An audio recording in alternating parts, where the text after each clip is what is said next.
Bonjour à tous et bienvenue dans cette vidéo. Aujourd'hui, gros sujet, un achat immobilier, et comme je vous l'annonçais plusieurs fois sur la chaîne, voilà, c'est une vidéo que j'ai préparée depuis déjà un moment. Je pense avoir toutes les informations, en tout cas je vais pouvoir vous donner beaucoup d'informations. Ça va être divisé en plusieurs petites parties. Je vous mets en fait un menu qui s'affiche sous la vidéo, puis dans la description, comme ça s'il y a une partie spécifique qui vous intéresse un peu plus ou que vous voulez revenir sur la vidéo sur certains passages, vous pouvez aller directement dessus, ça sera plus simple.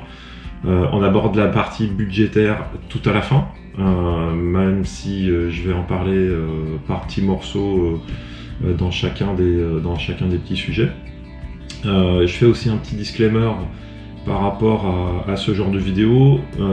C'est basé sur notre expérience, c'est basé sur l'achat d'une maison. Donc en fait, j'imagine que pour l'achat d'un appartement, d'un condo, c'est la même procédure. Il y a peut-être certainement des choses qui diffèrent un petit peu, notamment au niveau de l'inspection.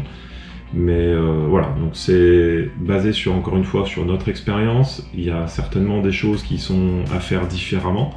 En tout cas, nous on est passé par un certain nombre d'étapes, comme vous allez le voir. Et puis la finalité, de toute façon, c'est d'arriver à acheter. Donc on y est arrivé, donc c'est que la méthode elle fonctionne. Vous verrez, il y a plein d'étapes. Une des choses aussi que je voulais dire, c'est que de manière générale, ça c'est pour éviter de le dire à chaque fois, de manière générale, toutes les personnes qui sont intervenues dans ce processus d'achat, que ce soit le courtier immobilier, le courtier hypothécaire, la banque, les inspecteurs, etc. Tout ça, c'est vraiment le notaire. C'est vraiment des personnes à chaque fois que j'ai trouvé extrêmement professionnelles et serviables et vraiment faciles à comprendre. Ils ont tous un discours qui est adapté à l'acheteur, enfin nous en l'occurrence. On ne connaît pas forcément le métier, on ne connaît pas forcément le vocabulaire. Et ils ont tous été vraiment très bienveillants, très bien explicatifs, je sais pas, bon bref. Ou que vous voyez la notion que je veux dire. Et ça c'était vraiment très agréable. Parce qu'on s'est senti à chaque fois intégré dans le processus, et puis tout le monde était... tout le monde faisait en sorte qu'on comprenne bien les choses, quitte à revenir plusieurs fois dessus, etc. Donc voilà. Ah oui, et puis ce que j'oubliais de dire, c'est que dans l'exemple que je vais vous énoncer là, on va partir sur le principe, sur l'hypothèse d'un achat d'une maison autour de 400 000 $. Ce qui est à peu près, je dirais, une maison moyenne, une maison correcte, voilà, que ce soit Québec, Lévis, peu importe. Enfin, de toute façon, la procédure reste la même, mais voilà, on part sur un principe d'environ 400 000 $, et vous verrez qu'il y a beaucoup de choses qui découlent en fait de ce tarif-là.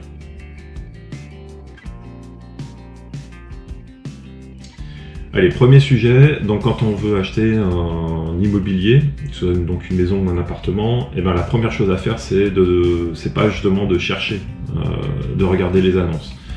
Je vous en parle juste après. La première chose à faire, c'est justement de contacter soit un courtier hypothécaire, soit votre banque directement. Donc nous, en l'occurrence, on a vu avec Desjardins, mais on a également vu avec un courtier hypothécaire qui nous avait été recommandé par notre comptable. L'objectif en fait de ça, il est en fait de savoir quelles sont vos capacités d'emprunt. Donc encore une fois, en fonction de vos salaires, en fonction d'un certain nombre de paramètres qui vont vous expliquer, vous allez pouvoir savoir si vous pouvez acheter une maison à 200 000, 300 000, 400 000, peu importe. Voilà. L'avantage, c'est que déjà vous allez chercher forcément dans votre critère, et non pas aller chercher des maisons à 1 million alors que vous pouvez emprunter que 400 000, c'est complètement ridicule. Et puis ça évite aussi de faire perdre du temps à tout le monde, parce que déjà vous n'allez pas être acheteur d'une maison aussi grosse, aussi chère.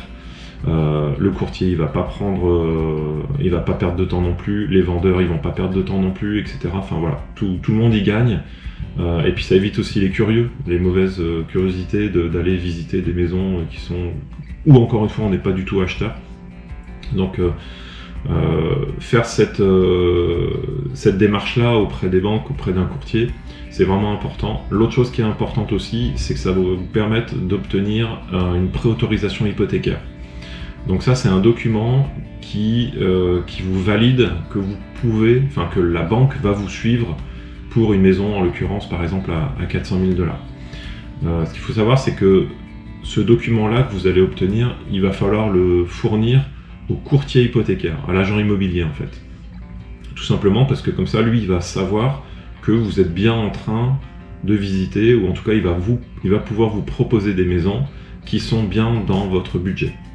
Encore une fois, si vous avez une autorisation à 400 000 $, il ne va pas vous proposer des maisons à 600 000. C'est ridicule, ça fait perdre encore une fois du temps à tout le monde. Donc c'est important d'avoir cette première étape-là, d'avoir le document de préautorisation hypothécaire, et ensuite on va pouvoir commencer à chercher en fait justement un logement à acheter.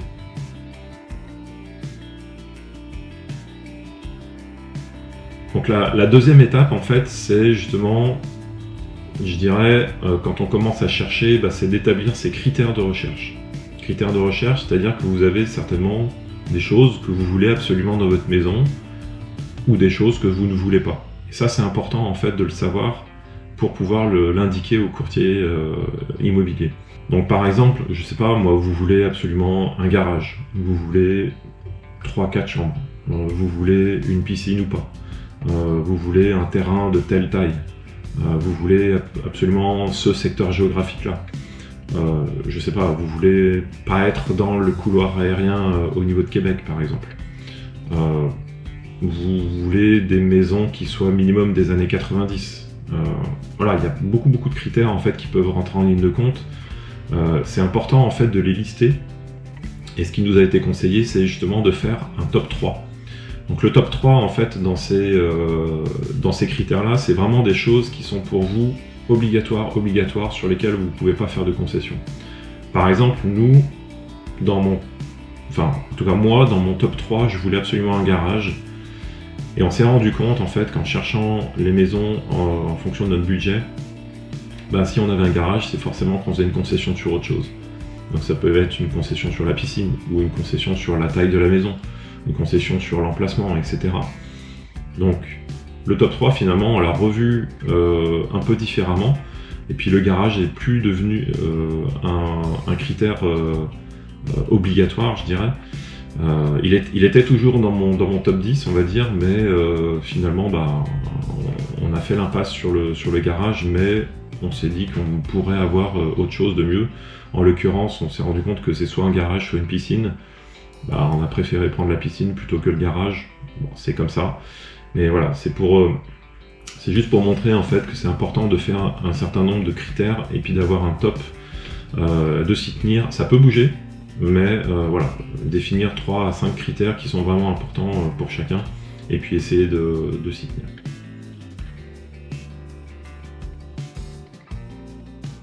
Donc ces critères-là, en fait, il va falloir les donner au courtier immobilier. Le rôle du courtier, en fait, c'est plein de choses. Déjà, il connaît bien le marché. Lui, c'est son métier. Il sait toutes les transactions qui se passent dans les secteurs, dans ces secteurs. Il saura vous conseiller, en fait, en fonction du marché. Il le connaît très bien. Donc là, c'est vraiment important d'avoir un courtier immobilier plutôt que de chercher par soi-même. Ou même carrément de faire un achat en direct propriétaire. Là, c'est sujet à beaucoup de risques. Donc le courtier, il sait comment ça se passe au niveau du marché. Il peut aider à se projeter. Donc par exemple, quand vous allez visiter une maison, peut-être qu'au niveau de l'agencement, au niveau des meubles, le vendeur, il a fait quelque chose qui vous bloque dans la projection, dans votre projection, dans ce logement-là. Lui, il va pouvoir vous dire, ouais, mais si tu fais ça comme ça, si tu fais ça comme ça, si tu bouges tel meuble, si tu fais tel travaux, etc.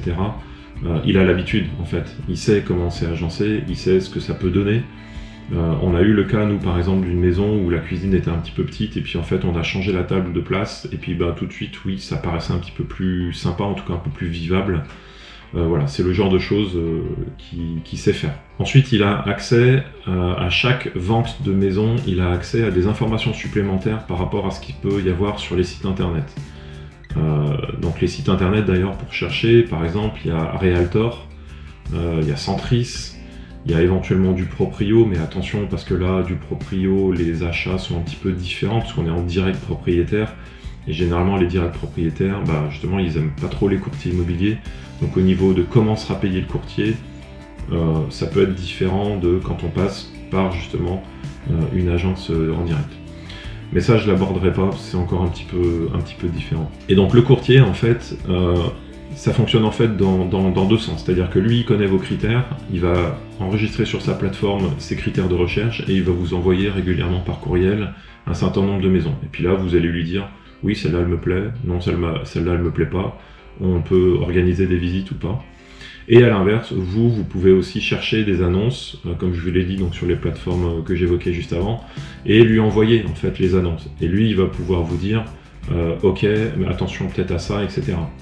Il a accès à, alors je sais plus exactement comment ça s'appelle, je le mettrai juste là, à un document en fait que le propriétaire a renseigné au niveau de sa maison. Donc il y a beaucoup d'informations dedans. Il y a les travaux qui ont été faits, il y a la date à laquelle il a acheté lui-même le bien. Est-ce qu'il y a eu des décès dans la maison? Ça, j'étais vachement surpris. Comment équiper la maison? Est-ce qu'il y a un drain français? Est-ce qu'il y a une climatisation, une thermopompe?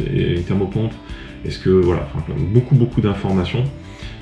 Et ces documents-là ne sont pas accessibles au public, je dirais. Donc, mais par contre, le courtier, il les a et il peut vous les envoyer en fonction des annonces que vous lui donnez. Il va vous renvoyer ces documents-là. Ensuite, le courtier, il organise les visites aussi. Lui, il a accès justement au calendrier des visites des logements, des maisons. Donc lui, en fait, c'est un calendrier, je pense, qui est partagé entre plusieurs courtiers. Ça doit être une plateforme qu'ils ont à eux. Et en l'occurrence, nous, elle pouvait nous dire, voilà, on peut visiter à tel jour, telle heure, etc. Qu'est-ce qui vous convient comme créneau? Et hop, elle réservait le créneau, ce qui permet en fait d'être le seul à visiter à ce moment-là et de ne pas avoir plusieurs courtiers qui arrivent au même moment. C'est toujours plus agréable en fait de visiter tout seul plutôt que d'avoir 3-4 personnes en même temps. Ça fait une espèce de tension, ça fait une espèce de petite compétition qui n'est pas forcément la bienvenue. Mais voilà, en tout cas, ça permettait de réserver un créneau horaire. Je pense que c'est des créneaux d'une demi-heure, 1 heure peut-être. Mais voilà, c'était dédié pour nous et on pouvait accéder à la maison.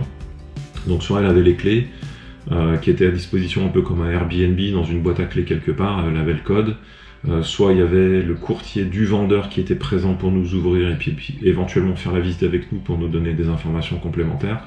Mais en tout cas voilà, ça permet d'organiser les visites. Elle a accès aussi à l'historique de toutes les ventes du quartier, donc ça c'est intéressant, ça permet de savoir à peu près à combien se sont vendues les maisons. Donc c'est toujours un bon indicatif et on le verra justement après par rapport au fait de faire une offre sur une maison. Ça peut donner des indications, nous ça nous a servi, mais malgré tout après quand on a un coup de cœur sur une maison, quand on a envie d'acheter, on y met le prix qu'on estime être correct pour pouvoir acheter ce bien. Mais voilà, en tout cas elle a accès à l'historique des ventes du quartier, nous a remonté des ventes sur l'année précédente. Puis on a pu voir en fait comment était vendu, puis ça permet de palper un peu le marché, de savoir où est-ce qu'on en est au niveau des tarifs. Le courtier immobilier, encore une fois, quand on en est à la phase de l'offre, d'achat et le notaire, etc., donc que je vais expliquer juste après, c'est lui en fait qui s'occupe de transférer toutes les informations, qui articule en fait tous les rendez-vous entre le notaire, les banques, le courtier du vendeur. Toutes ces informations, elles circulent en fait, et c'est notre courtier qui a géré l'intégralité. Alors la prise de rendez-vous avec le notaire, c'est nous qui l'avons fait, mais malgré tout, tous les documents qui avaient besoin d'être transmis entre la banque, elle, le notaire, etc., c'est tout elle qui a géré, et c'est vraiment une charge en moins qu'on n'avait pas à faire, d'autant plus que ne connaissant pas le marché, ni comment acheter en fait les procédures d'achat, on aurait été perdu, puis on aurait perdu énormément de temps. Ah oui, ce que j'ai pas dit, c'est qu'ici on peut acheter très très vite, et on a, entre le moment où on a fait l'offre d'achat et le moment où on a signé chez le notaire, il s'est passé 1 mois et demi seulement. c'est très très rapide. Le courtier, il gère aussi en fait l'inspection. En l'occurrence, on a fait une inspection sur la maison pour vérifier qu'elle était entre guillemets conforme ou qu'il n'y avait pas de vis cachés ou que tout allait bien, ou en tout cas nous remonter les points où il pouvait y avoir des problèmes. Une maison n'est jamais parfaite, il y a toujours des choses à redire, il y a toujours des petites modifications à faire. Voilà, c'est elle qui a géré en fait l'inspection. On était présent malgré tout, mais elle était là pour vérifier, pour s'assurer que tout se fasse de manière correcte. Il y avait aussi le courtier du vendeur et il y avait même le vendeur. On l'a rencontré à ce moment-là. Le courtier, il fait aussi l'intermédiaire justement entre l'acheteur et le vendeur. Donc nous, si jamais on avait une question, on ne s'adressait pas au vendeur, on s'adressait à notre courtier immobilier qui s'adressait au courtier du vendeur et qui lui redescendait sur son vendeur, et etc. Donc ça passait par les intermédiaires. Ça, je dirais, c'est pour les gros sujets. Pour les sujets un petit peu plus légers, par exemple, on a racheté des meubles de l'ancien propriétaire parce que ça l'arrangeait de les vendre, et puis nous, ça nous arrangeait de les avoir. Ça, on a vu en direct. Par contre, pour tout ce qui était, je sais pas, faire des travaux dans la maison avant de pouvoir y habiter, là, ça passait par les courtiers. Ils avaient besoin de savoir comment ça se passe, puis ils sont là pour ça en même temps, pour organiser. Donc c'est aussi un des rôles qu'il peut avoir. Et enfin, un autre rôle, il y en aura peut-être d'autres que j'ai oublié, que je redirai au fur et à mesure, mais il gère tout ce qui est promesse d'achat. Donc la promesse d'achat, j'en parle juste après. Mais voilà, c'est lui qui va, nous, quand on décide d'acheter une maison, on fait une promesse d'achat. C'est lui qui s'occupe de faire tous les documents. Donc il nous envoyait à chaque fois des liens par courriel pour renseigner sur l'ordinateur, pour signer, et puis ensuite transmettre au courtier du vendeur. Si jamais il y avait une bonification à faire, pareil, même processus, elle nous renvoyait un document à signer et elle gérait en fait tout l'administratif entre le vendeur, enfin entre l'acheteur et le vendeur. Promesse d'achat, parce que oui, ça s'appelle comme ça, et vous allez voir en fait que on achète rarement au prix en fait qui est annoncé sur les annonces. Il a aussi accès à énormément d'intervenants, enfin par rapport notamment à l'inspection ou des notaires, etc. Il saura recommander, il a déjà un réseau, donc il peut recommander un certain nombre de personnes, et c'est toujours bien parce que c'est des personnes de confiance, parce qu'il travaille régulièrement avec ces personnes-là. Si le travail est bien fait par ses artisans, par ses professionnels, il n'y a pas de raison qu'il ne le recommande pas. Donc lui, il a déjà un retour d'expérience avec ces personnes-là, donc autant profiter de ce réseau-là. Nous, on a profité justement de l'inspecteur, de la personne qui a fait les travaux au niveau du drain français, j'en parlerai un petit peu plus tard, et le notaire aussi également. Donc ça, c'est 3 personnes de son réseau qui nous a conseillé, et honnêtement, ça s'est super bien passé. Si j'avais pas eu accès à ces informations-là, ces contacts-là, j'aurais pris le premier que j'aurais trouvé sur internet, qui n'était pas forcément le bon, peut-être tombé sur une arnaque, j'en sais rien. En tout cas, là, c'était des très bons contacts que le courtier nous a donnés.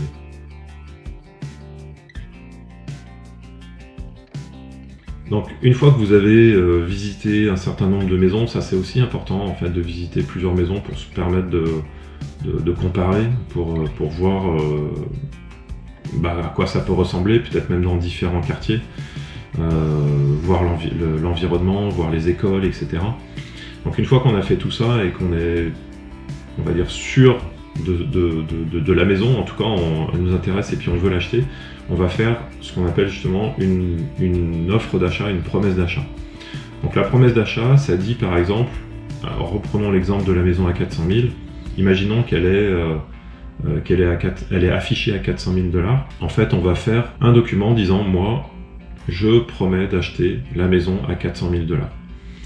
Attention, à partir de ce moment-là, à partir du moment où on fait cette promesse d'achat, on est engagé au niveau de l'achat justement. C'est-à-dire que ne vous amusez pas à faire plusieurs visites de maison et plusieurs promesses d'achat en même temps, parce que si elles sont toutes acceptées, vous êtes engagé sur l'achat de chacune des maisons. C'est toujours possible de faire un retour arrière, etc. Mais ça coûte beaucoup d'argent. Et puis encore une fois, ça fait perdre du temps à tout le monde. C'est dommage, parce qu'il y a d'autres personnes aussi qui potentiellement sont intéressées pour acheter cette maison-là, et ça leur coupe l'herbe un peu sous les pieds. c'est un peu à tout le monde de jouer le jeu. Si vous voulez acheter 3 maisons en même temps, allez-y, pas de problème. Mais moi, c'était pas mon but. Donc si vous faites une promesse d'achat, attendez que l'offre soit acceptée ou refusée, enfin surtout refusée avant de faire une autre promesse d'achat. On a eu le cas justement où on a visité 2 maisons différentes et les 2 nous intéressaient. Les dates de dépôt des promesses d'achat étaient un peu décalées, donc on l'a joué un petit peu stratégique, c'est-à-dire qu'on a fait la promesse d'achat sur la première maison, on a attendu que l'offre soit acceptée ou pas, donc en l'occurrence elle a été refusée, et donc on a fait la promesse d'achat sur la deuxième maison. Bon, pas de bol, elle a été refusée aussi, mais en tout cas on n'a pas fait les promesses d'achat sur les 2 maisons en même temps, parce que si les 2 avaient été acceptées, on aurait été engagé sur les 2 maisons. Donc attention à faire ce genre de choses. De toute façon, si vous gérez votre achat avec un courtier immobilier et un seul, bah lui, il va vous dire de ne pas faire ça de toute façon. Par contre, si vous avez plusieurs courtiers immobiliers, ce qui n'est pas forcément une bonne stratégie, bah lui, il n'est pas forcément au courant que vous avez peut-être fait une offre d'achat sur une autre maison. Donc attention à ce genre de situation. Donc l'offre d'achat, quand on la dépose, il y a une date, donc comme je disais, de dépôt, date à laquelle en fait, c'est plus possible de poser une offre d'achat. Enfin, c'est plus possible. Si, c'est toujours possible, mais à un moment donné, le vendeur, il va falloir qu'il prenne une décision par rapport à là où les offres d'achat qu'il a. Donc après rentre le système de surenchère. C'est-à-dire que, on prend toujours notre exemple de maison à 400 000, si vous êtes sûr de votre maison, enfin sûr de votre achat de cette maison, vous allez faire une offre d'achat à 400 000 $. Ok. Admettons que vous êtes tout seul sur cette promesse d'achat, il n'y a personne d'autre en fait qui a voulu acheter, vous êtes la seule offre qui est présentée, le vendeur n'est pas obligé de l'accepter, même si elle est au prix que le vendeur a demandé. Ça c'est vraiment quelque chose qui est différent de la France. Généralement en France, quand on fait une offre au prix, ça s'appelle comme ça, faire une offre au prix, le vendeur il est obligé d'accepter de vendre à ce prix-là. Ici non, il a toujours la possibilité de dire non, finalement je veux pas vendre, et puis remettre une annonce peut-être plus chère. C'est pas très réglo, mais c'est possible. Donc ça veut pas dire que quand vous faites une offre au prix, ça veut pas dire qu'elle va être acceptée. Imaginons qu'avant la date de dépôt en fait des offres, il y ait une deuxième personne qui fasse une offre d'achat aussi. Donc là, déjà, la deuxième personne, elle sait qu'il y a déjà eu une première offre, la vôtre. Donc potentiellement, elle va pas faire une offre au prix. Elle va peut-être faire une offre à 5 000, 10 000, 15 000 $ de plus. Et c'est là en fait où on ne sait pas. Parce que justement, personne ne sait quelle est l'offre de l'autre personne. Par contre, vous allez savoir qu'il y a une deuxième offre qui est arrivée. À ce moment-là, vous avez le droit de bonifier votre offre. Donc, vous avez une deuxième personne qui arrive, vous avez fait une offre à 400 000, à vous de calculer à combien vous pouvez monter. Si vous avez une marge, si votre banque vous suit jusqu'à 450 par exemple, à vous de voir. C'est pas forcément, s'il n'y a qu'une seule offre en plus, ça vaut pas forcément le coup de monter de 50 000 $ de plus. Généralement, c'est entre 5 et 10 000 $ de plus par personne qui enchérisse, on va dire.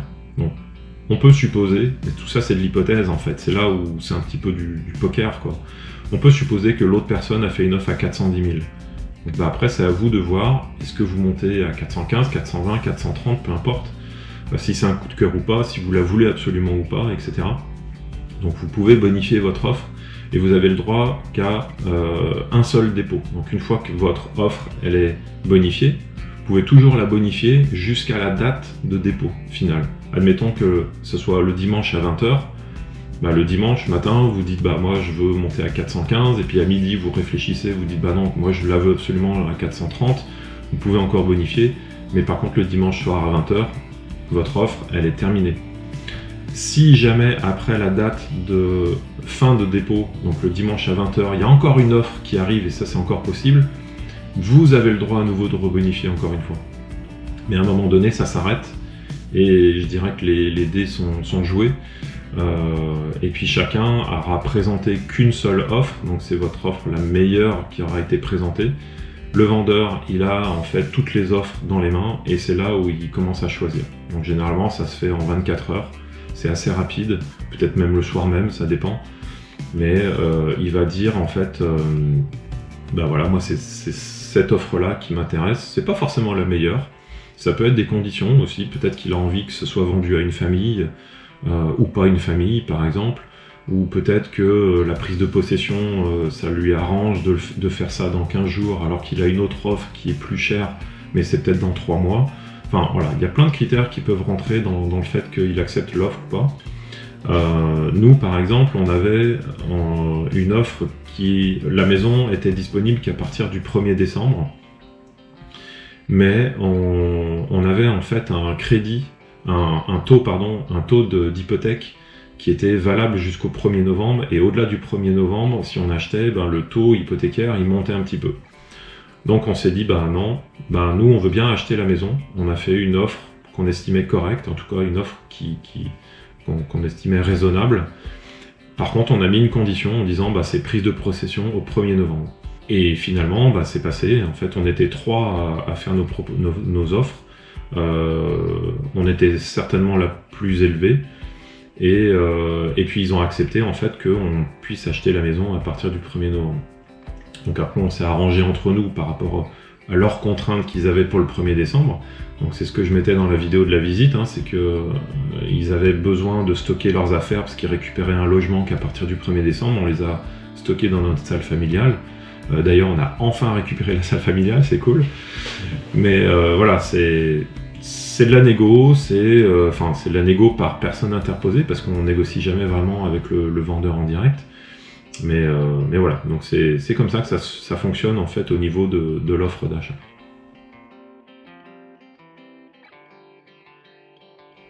Donc une fois que l'offre elle est retenue, on a en fait un document qui nous est renvoyé, signé par le vendeur, donc toujours par l'intermédiaire des courtiers immobiliers. Déjà félicitations, ça veut dire que vous avez acheté votre logement, vous allez acheter votre logement et puis il sera à vous. Donc là, l'étape d'après, c'est de valider le financement auprès de la banque ou auprès du courtier hypothécaire. Donc comme vous avez déjà eu une préautorisation, en fait c'est pratiquement qu'une formalité. C'est la mise en place en fait justement des échéances, de quand est-ce qu'on va payer, de s'organiser au niveau du notaire en fait, à quelle date on va signer la vente. Donc il va falloir voir avec la banque aussi, faire démarrer les premières mensualités, etc. Et là on commence à rentrer justement dans le dur au niveau du budget. Une chose importante aussi qui est à faire, c'est que pendant cette période-là, entre l'acceptation de l'offre et la date de la vente, vous avez un délai pour faire l'inspection de la maison. Donc je l'ai déjà évoqué avant dans la vidéo, mais l'inspection de la maison c'est vraiment quelque chose qui est très très important. C'est là où vous allez pouvoir détecter éventuellement un vice caché, ou des choses qui ne sont pas conformes, ou des choses qui n'ont pas été vues lors des visites, etc. Et ça peut amener éventuellement à une modification de l'offre. Donc par exemple, si vous détectez que, je sais pas, une grosse moisissure par exemple qui arrive quelque part, faut vraiment que ce soit quand même quelque chose d'assez gros, ou le drain français qui est complètement HS, qu'il faut le refaire, ou la toiture qui est à refaire par exemple, parce que là on a au Québec et peut-être au Canada, je sais pas, mais les toitures généralement il faut les refaire tous les 15 ans. Ça c'est les questions d'assurance habitation, parce que sinon ils assurent, ils prennent de moins en moins en charge si jamais il y a des dégâts des eaux, si vous avez une toiture de plus de 15 ans. Nous heureusement on a la toiture qui a été faite il y a 8 ans à peu près je crois, avec des matériaux qui sont garantis pendant 50 ans. Donc on est tranquille de ce côté là. Malgré tout il faudra quand même qu'on voit au niveau des assurances si à partir de 15 ans ils continuent à assurer comme au premier jour. Mais voilà, dans tous les cas, c'est des choses qu'il va falloir faire au niveau de l'inspection. Et donc l'inspecteur justement va vous faire un rapport complètement détaillé. Il prend 2 heures pour visiter toute la maison avec vous, donc au niveau électricité, au niveau isolation, au niveau moisissure justement. Nous on sait qu'on a 2-3 moisissures qu'il va falloir nettoyer, c'est juste de l'entretien, mais c'est comme ça. Si par exemple on a détecté qu'il y avait des prises électriques avec toutes les polarités qui étaient inversées, donc on a demandé au propriétaire de faire passer un électricien pour remettre les polarités correctement. Donc ça a été pris à sa charge. Au niveau du drain français, on s'est arrangé avec le propriétaire. Nous, on a fait passer une entreprise à notre charge qui a fait la vérification du drain et qui a... et je crois que... Ouais, ils ont fait le nettoyage du drain justement. En fait, il y a eu la pose de regard au niveau du drain, parce que ça n'existait pas. Et ils ont fait tout le nettoyage du drain, donc là au moins on est tranquille, on est correct, et on sait qu'il n'a pas été abîmé par des racines d'arbres ou des choses comme ça. Mais s'il y avait eu un gros problème là-dessus, bah, peut-être qu'on aurait pu négocier je sais pas, un 3 000, 5 000, 10 000 $, j'en sais rien, sur le tarif. Et puis voilà, il y a un certain nombre de choses aussi qui ont été prises en charge par le propriétaire suite à l'inspection, où c'est lui qui a dit bah voilà, bah moi je vais prendre ça. Il y avait une prise électrique à changer dehors par exemple, où il n'y avait plus le cache de protection. Bah voilà, c'est le genre de choses que le propriétaire peut prendre à sa charge, et c'est au niveau encore une fois de l'inspection qu'on peut détecter tout ce genre de choses.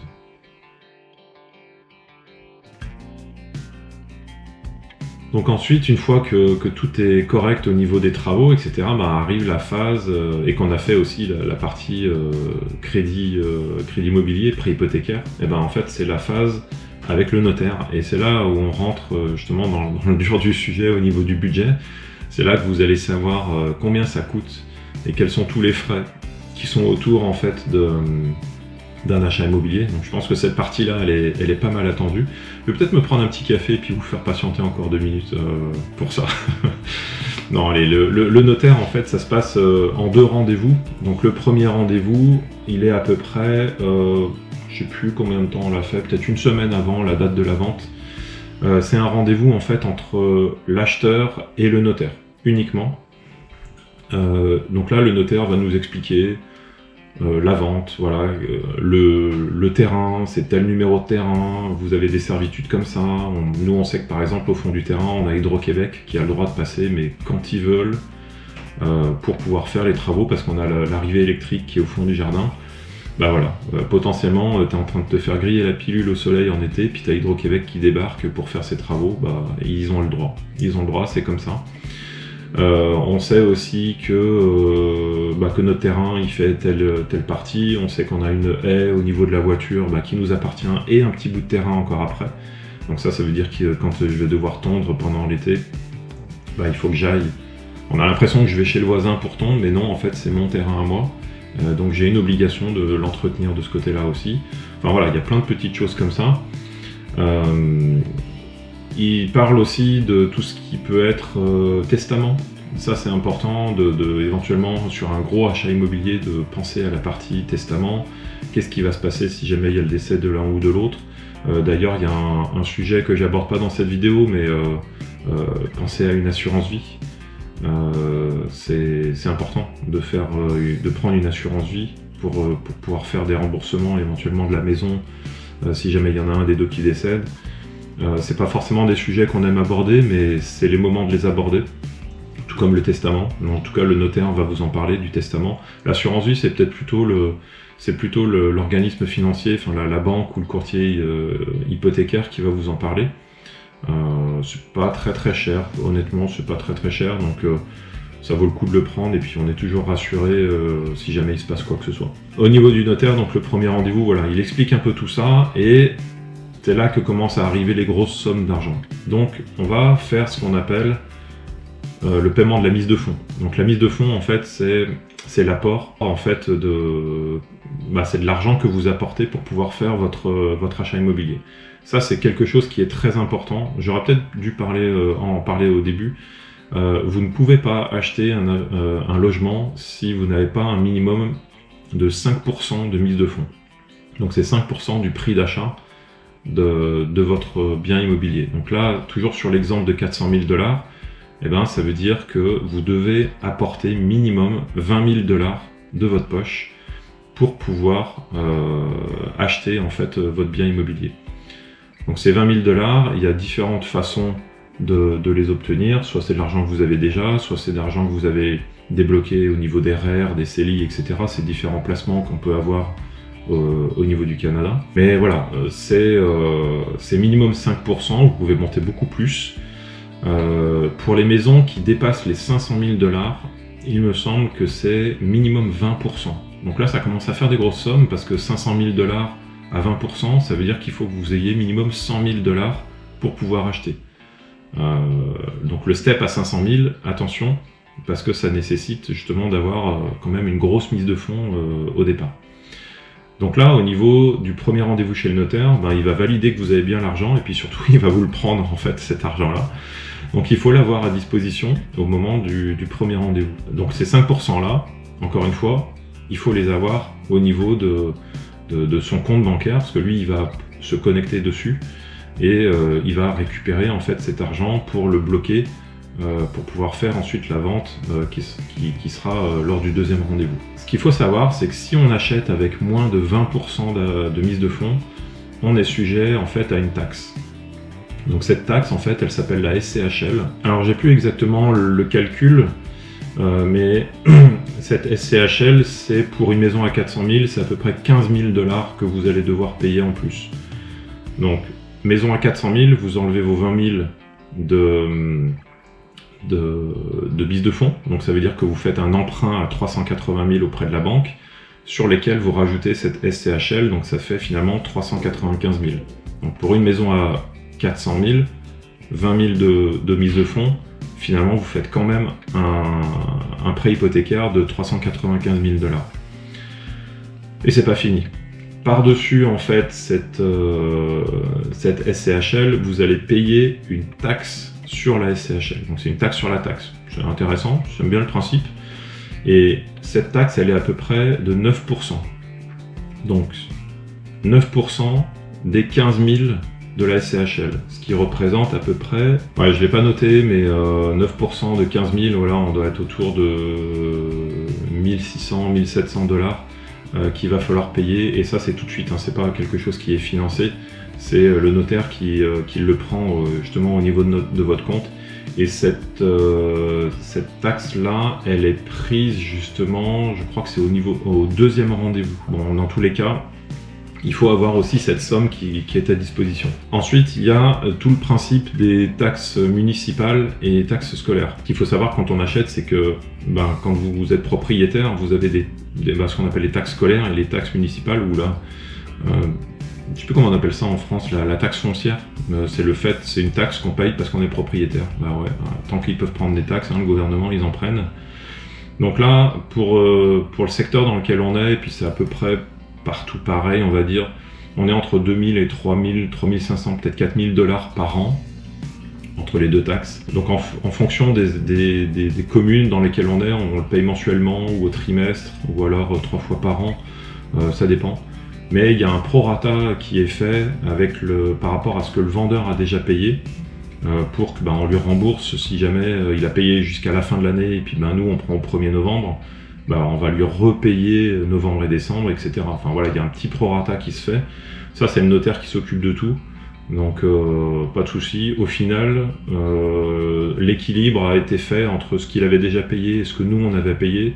Et je crois qu'il nous a même remboursé 60 $, quelque chose comme ça. Enfin bon, mais voilà, ça c'est un calcul aussi que le notaire fait lors du premier rendez-vous. Et il y a une régularisation qui est faite au niveau du paiement. Donc il l'ajoute en plus, ou il le soustrait de la mise de fonds et de la SCHL, enfin de la taxe sur la SCHL au moment du premier rendez-vous pour le prélever, et puis voilà. Enfin, tout ça c'est des mouvements d'argent, mais c'est le notaire qui s'en occupe. Ensuite, vous avez le deuxième rendez-vous. Et le deuxième rendez-vous, ça là c'est l'acheteur, le vendeur, les deux courtiers, le notaire. Et là, on déroule le contrat, on déroule pas tout le contrat parce qu'en fait, on l'a déjà lu lors du premier rendez-vous, mais on repasse sur certains points qui peuvent être importants. Et puis, il y a la remise des clés, il y a la signature des documents, etc. Et là, à partir de ce moment-là, vous êtes propriétaire. Le financement a été déjà établi entre le notaire, notre banque, et puis il a transmis les fonds à la banque du vendeur. Donc là, ça se fait, je dirais automatiquement, en tout cas c'est transparent pour l'acheteur, c'est tout le notaire qui s'en occupe, là il n'y a pas de souci de ce côté-là. Moi j'ai vu, alors je sais plus quel jour c'était, mais j'ai vu passer en fait le montant de l'achat sur mon compte, mais aussitôt retiré. Donc c'est bien, on a l'impression d'être riche pendant quelques secondes, mais en fait non, c'est comme ça. Donc voilà, donc là on est à peu près, on est pas mal au niveau du processus, et puis après ben il y a tout ce qui va derrière au niveau du déménagement, enfin voilà, louer le camion, appeler les potes, prévoir les pizzas, les bières, etc. pour faire le déménagement. Mais ça fait partie d'un déménagement classique, c'est pas forcément lié à un achat immobilier. Donc le process, voilà, il est à peu près comme ça. Et là, on va aborder maintenant la grosse partie budget, où je vais vous donner point par point tous les points de dépenses et les montants de ce que ça implique.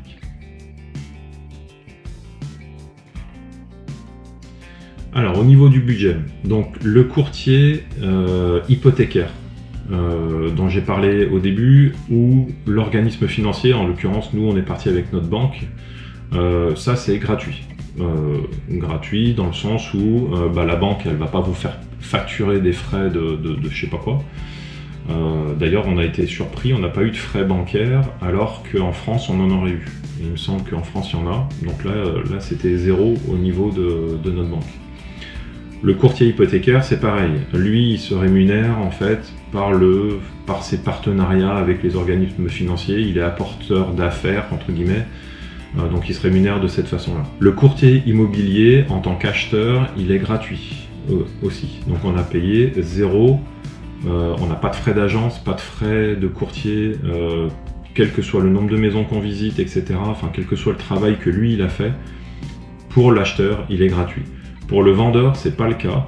Pour le vendeur, je veux pas dire de bêtises, mais il me semble que c'est quelque chose comme 5% du prix de vente qui est accordé au courtier au pluriel. C'est-à-dire que c'est réparti entre le courtier de l'acheteur et le courtier du vendeur. S'il y a qu'un courtier du vendeur, c'est lui qui récupère tout. Par contre, s'ils sont deux courtiers, ils se divisent la somme en deux. Il me semble que c'est ça.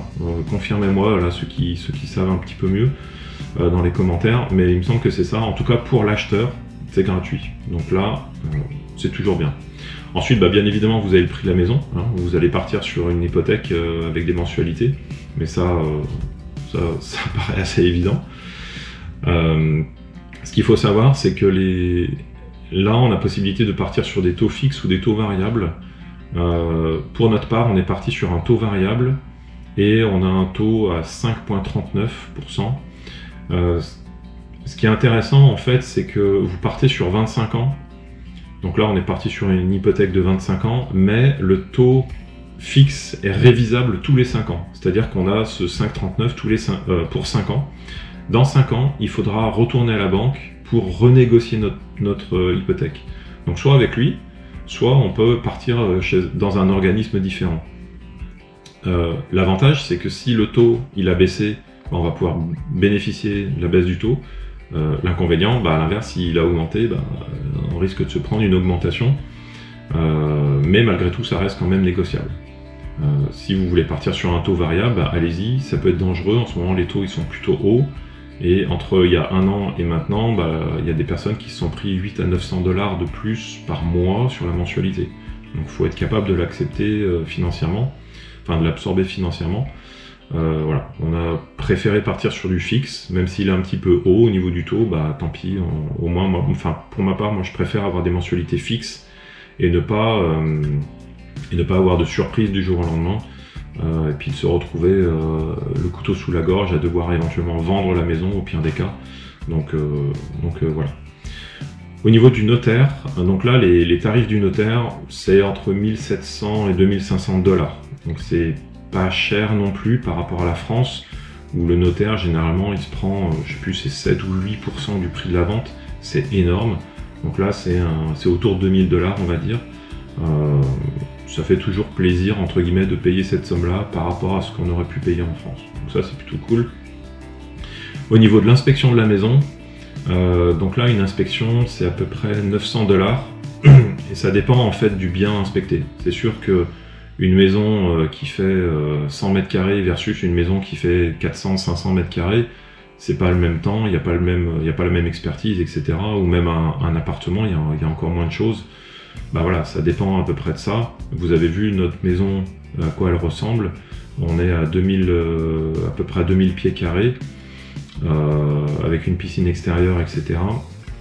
bah, c'est à peu près c'est autour de 800-900 $ pour l'inspection. On a fait faire la vérification du drain, comme je vous l'ai dit, et puis le nettoyage. Donc là, on est autour de 800 $ pour faire la vérification du drain. C'est pas quelque chose qui est obligatoire, mais moi je le préconise quand même, parce qu'au moins on sait avec quoi on part, et puis de toute façon, ça serait à faire assez rapidement, ne serait-ce que pour savoir dans quel état il est, et puis si jamais il y a besoin de faire des travaux ou quoi. Moi je préconise de le faire au moment de l'achat, parce que si vraiment il y a un gros souci, ça peut être l'objet d'une renégociation du tarif avec le vendeur. Ensuite, il y a la partie mise de fonds, comme je vous disais, c'est minimum 5%. Entre 5 et 20%, vous êtes sujet à la SCHL. Au-dessus de 20%, vous n'êtes plus sujet à la SCHL, mais il faut pouvoir apporter 20% de mise de fonds. Et les 20% sont minimum si jamais si vous voulez partir sur un achat d'une maison de plus de 500 000 $. Donc là, c'est une grosse somme qu'il faut avoir.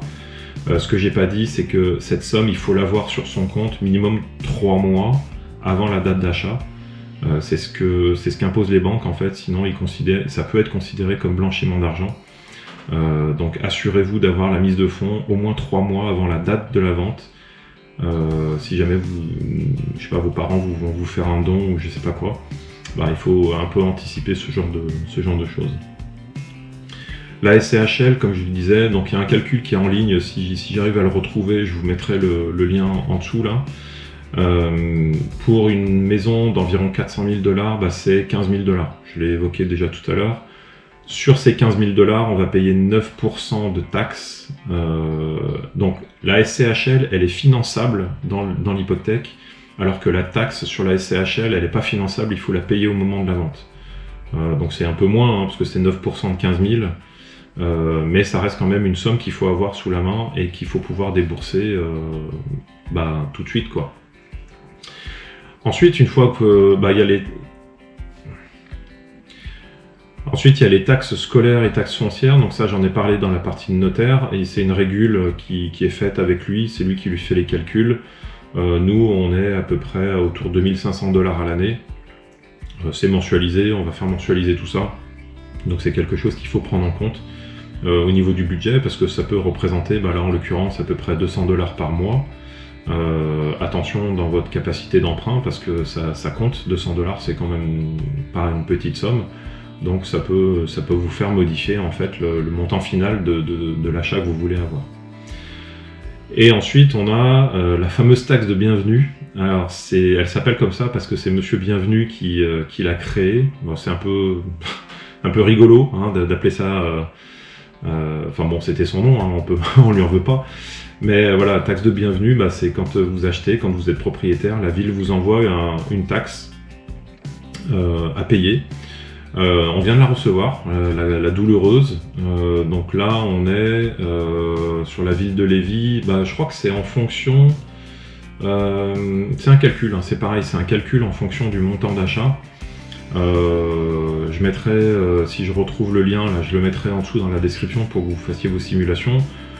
C'est je crois que c'est entre 4 et 5 000 $ pour des maisons, comme je l'évoquais là, entre 300 et 500 000 $. On est autour de ces sommes-là.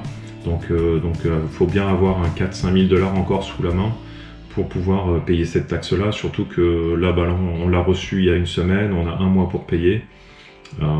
Il faut l'avoir anticipé dans les calculs. Tout ça en fait pour dire que oui, on peut acheter une maison avec 5% d'apport seulement, mais vous avez vu qu'il y a beaucoup de frais annexes, que ce soit le notaire, que ce soit l'inspection, éventuellement des réparations comme nous, le drain, enfin le nettoyage, etc. Il y a la taxe sur la SCHL, on a la taxe de bienvenue, etc.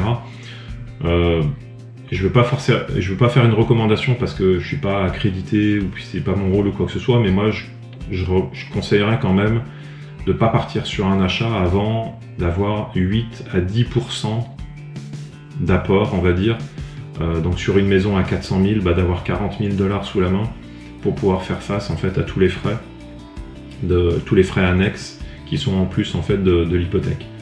Donc on entend souvent parler de 8%. Moi je préconise quand même peut-être un petit peu plus, un 10%. parce qu'il y a encore il y a le déménagement à faire derrière, peut-être que vous allez vouloir vous meubler, peut-être que vous allez vouloir faire des peintures, des travaux en tout cas dedans, ou alors vous équiper avec de l'électroménager qu'il n'y avait pas forcément. Nous ça a été notre cas, il a fallu qu'on achète de l'électroménager parce que dans l'appartement l'électro était fourni mais pas là dans la maison. Donc voilà, il y a plein de choses, puis on a envie un peu de se faire plaisir, à acheter peut-être une nouvelle télé, ou voilà, enfin là on a un salon plus une salle familiale, donc il va falloir équiper la salle familiale aussi. C'est pas des meubles qu'on avait forcément, donc voilà, enfin, il y a toujours un 3, 4, 5 000 $ qui peut partir dans des faux frais, dans des choses, dans de l'équipement, etc. Donc ça, il faut le prévoir.